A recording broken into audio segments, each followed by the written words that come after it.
We're not going to be here too long talking about this, but we will be covering the weigh-in, and we will be covering the fight, obviously, on Saturday, February the 3rd. Right now, it's January the 31st, 2018, 8:41 a.m. Eastern Standard Time. I'm TstreeT Controversy. This is TstreeT Controversy Live, and he's fighting for the WBO 168-pound championship, 25-0-1 with 17 KOs, Habib Ahmed. And guess what? I can't find a teaspoon of footage or highlights of this guy. You know, as you can see, all of his fights have been in Ghana. He's fighting in Corpus Christi, Texas, so it's got to be, a culture shock. He's there right now. I'm guessing that they're going to be having a press conference likely tomorrow. I'm interested in watching it because nobody knows who, this guy is or how he even got where he is today. Whatever the case may be, most of the 168-pounders, the good ones, were tied up in the World Boxing Super Series tournament, and many have questions on why Gilberto Ramirez wasn't in the tournament. You have Callum Smith, who is still in the tournament. You have George Groves taking on Chris Eubank, both Chris Eubank Jr., both 168-pounders, one with the WBA, and then Eubank Jr. with that highly seductive and coveted and lucrative and alluring IBO title. You have James DeGale, who lost to Caleb Truax. That fight rematch is expected to be announced. That was for the IBF. And then you have him right here, the WBO champion. Let's go look at the 168-pound division just to, talk about it a little bit. So in his last fight was a very, very tough fight where he fought Jesse Hart. In my opinion, the fight was a draw, but you know how the saying goes, to be the champion, you got to beat the champ. Here he is right here. And Jesse Hart is also on the undercard. And let me tell you something about ESPN. What I love is that you can watch the full entire card from the very first card on the bill when it's an empty arena on the ESPN app. You can watch entirely all of it. So Jesse Hart is going to be on the card. I'm going to be covering that fight. You have Callum Smith, who's in the World Boxing Super Series tournament. He's number 2. Let me zoom in. He's number 2 ranked by the WBO. You have Rocky Felding, who's a very good fighter, but he's not ready to be he's just getting back on that title path. And then he's fighting this guy.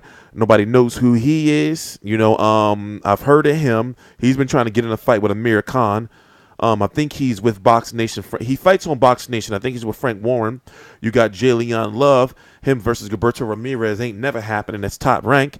You got and then if you look, there's really no real solid known names. So there was names that were available. So they went here. So you would think then why wouldn't he go the unification route? Well, when David Benavidez is fighting Ronald Gavril in the rematch, you would think that Benavidez versus Gilberto Ramirez, or the winner of that would be a good fight for Gilberto Ramirez, but you have them, David Benavidez and Gavril, positioning or in the running to get either Caleb Truax or the winner of Caleb Truax versus James DeGale.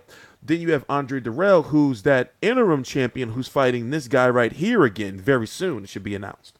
So I guess what I'm saying is the 168-pound division, when it comes to quality fights for Gilberto Ramirez, they're pretty, they're pretty taken up, unless he wants to go and try his hand at the 175-pound division, where a lot of people feel, that he will end up eventually, especially with his height, but then he'll have to drop his belt and possibly, have to fight a Sergey Kovalev, because the WBO would likely order that within the next year if he was to beat Ahmed and move to 175, and have to go back to HBO, and Kovalev likely won't go to ESPN. You have Arturberto BF, who's also in the mix, and he fought on a top ranked card recently, where he won that IBF title.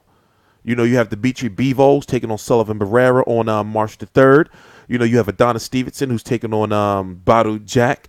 So, there's options for Gilberto Ramirez, but those options involve him dropping his belt unless, I guess he's on the right timeline because he's fighting in February.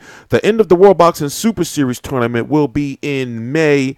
And June, I believe, for the 168-pound end of the tournament will be in June, and the winner of that will be a WBC diamond and a WBA champion, and then Gilberto Ramirez can try to go after that winner. You know, maybe if he beats Ahmed, maybe a George Groves or Chris Eubank Jr. in a unification. So that could be, you know, something that they may be moving forward to. I think that right there makes the most sense, and especially it involves the least amount of political shit, especially when it comes to George Groves and Chris Eubank. If one of those win the tournament, or if Colin Smith wins the tournament, you know. And I'm not counting out Jürgen Bremer, you know, but I think it's time right now for Gilberto Ramirez to start stepping up to star class, if that makes sense. The Jesse Hart fight was a very, very big fight for me, you know, and in my opinion, not for me, but in my opinion, and now this fight with Ahmed is a step back. But like I said, looking at the political landscape and the fighters that are or are not available, to him not being in a tournament, you know, I can understand, you know. And also remember, whatever happens with Golovkin and Canelo, you know, Golovkin has been saying that he would move, or Abel Sanchez has been saying that he would move to 168. You also had that option out there as well, but that's a little more further down the path. Anyway, TstreeT Controversy. This is TstreeT Controversy Live. It's going to be taking place on Top Rank on ESPN. I believe it starts at like 10 p.m. Eastern Standard Time. Gilberto Ramirez versus Habib Ahmed for the WBO 168-pound title. Jesse Hart's on the undercard. I'm going to do a video on the undercard and the co-feature tomorrow. TstreeT Controversy. This is TstreeT Controversy Live. Please subscribe.